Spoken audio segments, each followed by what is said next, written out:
આપણે સોશિયલ મીડિયાનો ઉપયોગ કરીએ છીએ અને એને આપણે એક આદત માનીએ છીએ. પણ શું એ માત્ર એક આદત છે? ના, એનાથી ઘણું વધારે છે. એ તો એક એવી ડિઝાઇન છે જે ઇરાદાપૂર્વક બનાવવામાં આવી છે.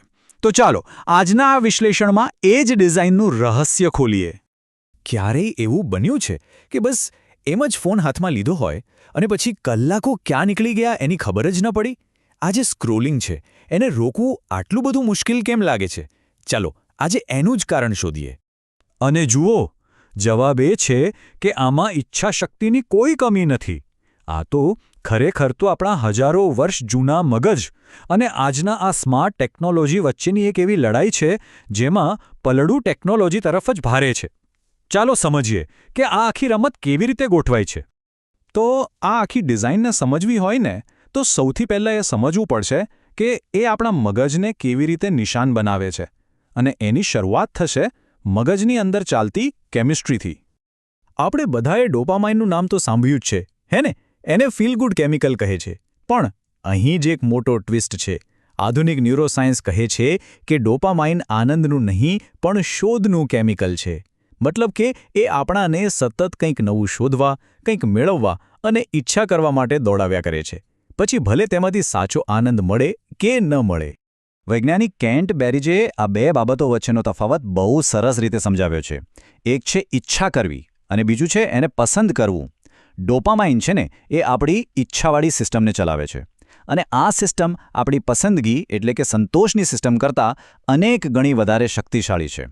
બસ આ જ કારણ છે કે આપણને કંઈક જોવાની તીવ્ર ઈચ્છા થયા જ કરે છે પણ એ જોયા પછી ખાસ સંતોષ નથી મળતો અને એટલે જ આપણે ફરીથી સ્ક્રોલ કરવા લાગીએ છીએ.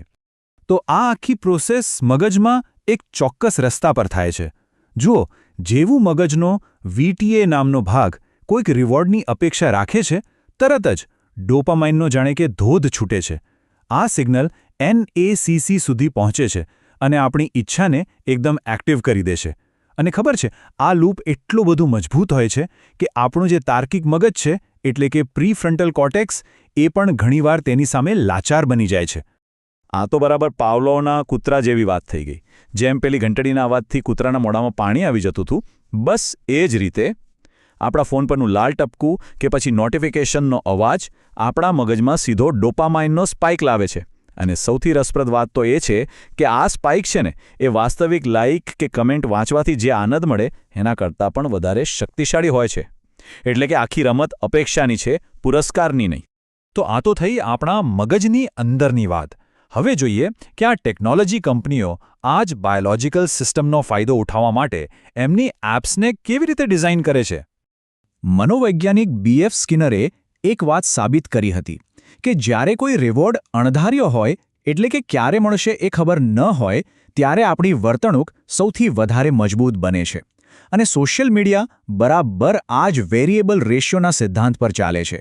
દર વખતે સ્ક્રોલ કરવાથી શું મસ્ત જોવા મળશે એની કોઈ જ ગેરંટી નથી. બસ આ જ અનિશ્ચિતતા આપણને કોઈ સ્લોટ મશીનના ખેલાડીની જેમ સતત સ્ક્રોલ કરવા માટે મજબૂર કરે છે. આ પુલ ટુ રિફ્રેશ ફીચરને જ લઈ લો. એને બનાવનાર લોરેન બ્રિચર એને પોતે સ્વીકાર્યું છે કે આની પ્રેરણા સ્લોટ મશીનના લીવરમાંથી જ મળી હતી. વિચારો, નીચે ખેંચવું, એક ક્ષણ માટે રાહ જોવી અને પછી જે આવે તે જોવું. આ નાનકડો જે વિલંબ છે ને એ જ અપેક્ષાને એના પીક પર પહોંચાડે છે અને આપણી ડોપામાઇન સિસ્ટમને વધુ ઉત્તેજિત કરે છે. અને પછી આવે છે અનંત સ્ક્રોલ. યાદ છે પહેલાં વેબસાઇટ પર પાના નંબર પૂરા થતા હતા? એ આપણા મગજને રોકવાનો એક સંકેત આપતા હતા. પણ હવે તો કોઈ અંત જ નથી.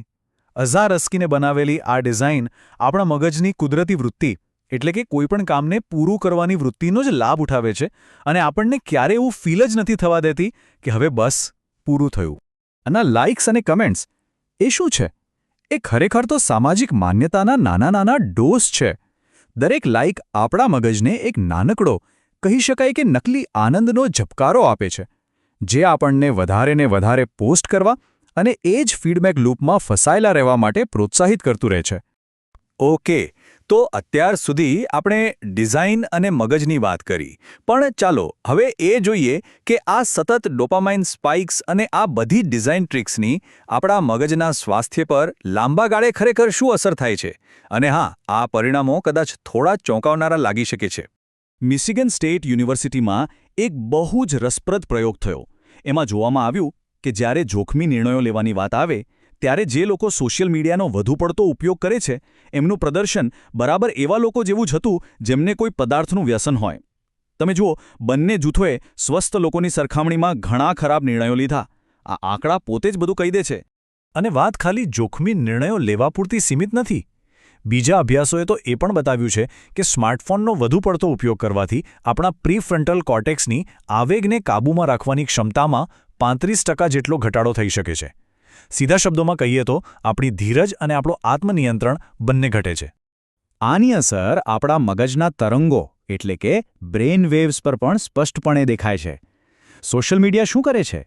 એ આપણા મગજને સતત તણાવ અને સતર્કતાની સ્થિતિમાં એટલે કે ફાઇટ ઓર ફ્લાઇટ મોડમાં રાખે છે અને એની સામે આરામ અને ઊંડાણપૂર્વક વિચારવા માટે જે આલ્ફા તરંગો જરૂરી છે એને દબાવી દે છે.